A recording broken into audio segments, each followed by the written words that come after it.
That was it, man. We should be winning that game. It doesn't matter. We should be winning that game. The real winners are Liverpool. Liverpool keep on winning without even kicking a ball. So frustrated as an Arsenal fan watching that. I think City played a brand of football that I've never seen them play. And you know what? Fair play. I'm not going to be really salty. I've got all my salt out on my Arsenal channel. I've got all the anger out on there. So on here, I'm just going to give it up to Pep. He played a defensive side. They managed to really grind all the way through. Kind of unlucky in the last minutes that they were broken. But my word, we should be going into that game with a winning mentality, trying to win. Liverpool are like a steam train. I'm even hitting my mic. They're a steam train. You cannot go into those games with Marino and Trossard. We got Eze, Saka. I just knew it. I knew the sort of game Arteta wanted from the start. He thought City would come and try and play. It would be cagey. We'd have to be on the press. They'll try and play it around the back. No, City just went long. City just played chaos game. City went 1-0 up, and I was just like, we are screwed. None of City doing this tip-tap-tap round the back. It was effective, efficient football. And I just think to myself, what if Liverpool had gone into a game where City did that? What would they have done? And I just think about Arne Slot doing changes in the 25th minute, in the 30th minute. This is not me saying Arne Slot's far better than Arteta as a manager, but he sees it within the first half. He's making a change. He does not care. And I think we needed that today. We needed an Eze on for Marino early on. And that's not a disrespectful thing to do, because you'd almost be saying to Marino, I put my hands up, man. This is not the game for you. We haven't got the ball, we've got enough of the ball for you not to be a factor in the press. That's what I hoped Arteta would do. Take him off. We've seen sort of Arne Slot take off Kirkes. We've seen him do big substitutions in the first half. Arteta needed to do that today. I think if we'd made the change in the first half, the fans would have got up for an Eze, for a Marino. The players would have got up as well.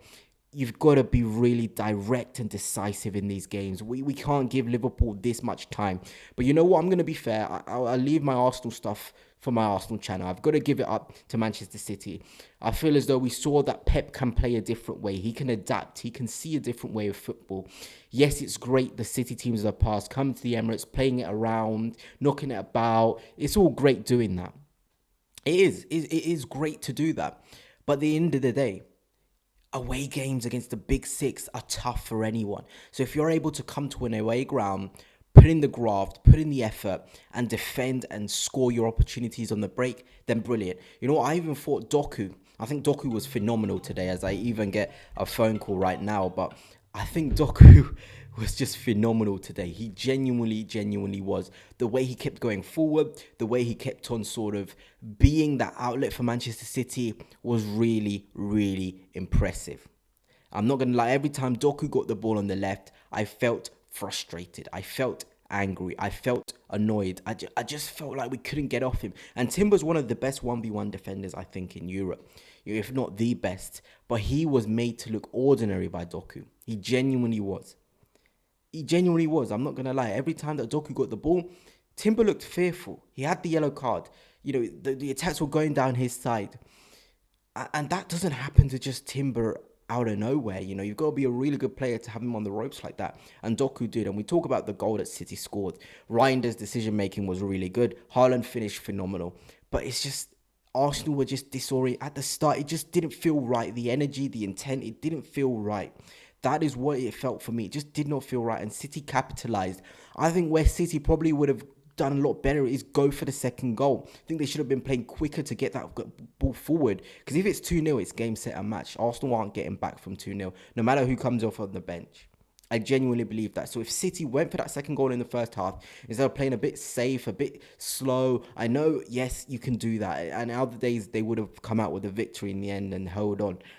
But I just can't help but think if City gone for that second goal and then done the shut-up shock and played slow, they would have been set. But genuinely really impressed with some of those City performances. I've said Doku, I said Haaland clinical.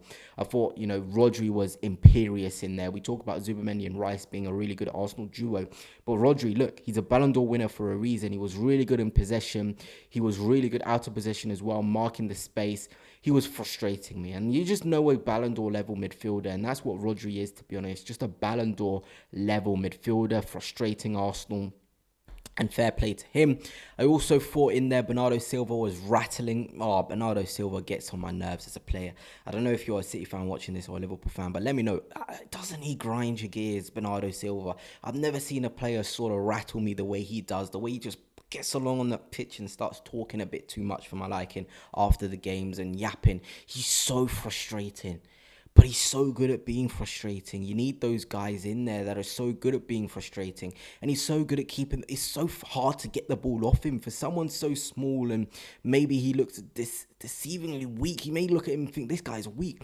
Strong on the ball. He keeps it. He knows when to release it. It's so frustrating trying to get the ball off him. So he had a really good game as well, I think. And then you're looking at the defensive side of things. I think Diaz was good. Gvardiol is so strong. Nico O'Reilly, 1v1 was so good against Madueke, especially in the first half. Second half, Saka was causing him problems, as good players do. But I feel as though Nico O'Reilly really put a claim for himself in there. I think he's a top player. I genuinely believe he's a very good player. He genuinely is a very good player. And obviously he had to come off in the end. I don't know if that actually did impact City with the Martinelli run from that side with O'Reilly be covering. You start to think of those things. But when Pep went 5-4-1, you should have seen my face. I was like, you're taking off Haaland? Why? You know, I just think about why are you taking off Haaland? I just thought, my word, is from an Arsenal fan perspective, I was like, damn it. It's going to be so hard to get through. Play the right passes, do the right things. It's going to be so frustrating. But look, like I said, good managers adapt, adjust, find solutions. And that's what I feel as though was happening there with Pep Guardiola and Manchester City. They saw the way Arsenal were playing. We were going nowhere. We were genuinely going nowhere. Side to side, circulating the ball backwards, City clear it. Corners into the box. Genuinely, Donnarumma was strong. Punching them out. Dominating his area. I've got to give it to him. He's a phenomenal goalkeeper and he's going to be a difference maker. Yes, you can't play out with him. But one thing, he's going to decide the game in the box for you. He is. He's going to really try and just frustrate you with his big hands and his frame. And for the goal, you know, there's not really much wrong that he did. He came out, tried to make himself big. Martinelli was a really good finish in the end. And I know I'm talking like we lost that game. But when you're up against a machine like Liverpool, it feels like a loss. It feels like a loss. It genuinely feels like a loss, knowing that Liverpool are just keeping it on going like a train. So that's where my frustration lies. I think if I was going up against any other team, even the City teams of the past, because I know a point up against them would be good. But it's Liverpool. Liverpool just, I look at the Premier and I don't think who can beat Liverpool other than I think us at the Emirates Stadium. If we go with intent, who can do it? That's where my worry lies. And I really want the Premier League this season. I think it's big pressure on Arteta to deliver. The lineup today didn't show intent to want to win the game. But anyway, let me know your thoughts. But until next time, peace.